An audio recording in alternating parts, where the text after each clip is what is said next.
People were asking the question, what was Disney going to do when it came to him playing one of the Marvel characters? Go to my iPad. It did not take long after the decision came down for Disney Marvel to drop him from playing his role in one of their franchises. He was playing Kang the Conqueror.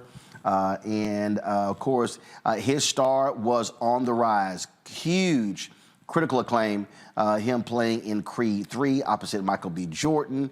The two of them went on a significant publicity tour for the movie, but also an Oscar campaign. They presented together at the Oscars as well. He stands to lose a whole lot as a result of this guilty verdict. You know, I just finished watching the Loki series where he was, in as King. I watched Ant-Man when he was in there as well, and I've been watching the star, rise for years. Disney had to do this, unfortunately. In this day and age that we live in, when there's a guilty verdict, it's a wrap. And many people are bringing up stories like Jeremy Renner, who played Hawkeye in the Marvel franchise, who had a lot of other allegations against him, by his wife, including things of sexual abuse towards their daughter, allegations and the like. People brought up Josh Brolin, who also was in the Marvel series and, attacked Diane Lane. But the difference was there were no trials and no convictions.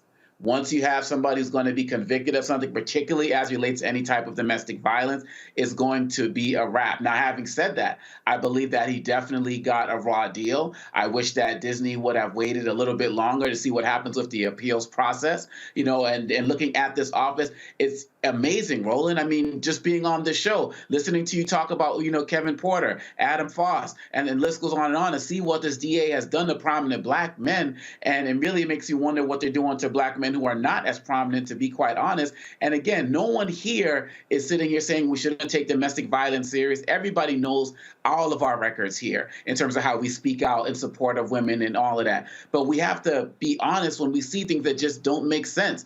Evidence that wasn't allowed to be in, body camera footage, all of those things that you talked about. Lauren talked about being in the courtroom several times and not even how they were able to introduce evidence in so many different areas. So we have to be mindful of that, and it's really sad. I think Spike Lee has some projects with him. A lot of people have turned their back on him, and it's a lot harder, if not damn near impossible, for brothers to be able to reclaim their career after something like this in Hollywood. So I'm really concerned about what's going to happen with his future, and I hope that at least through the appeal, all of the evidence gets to come out and we can see it and make a fully throated, more knowledgeable opinion, because this is just not cool.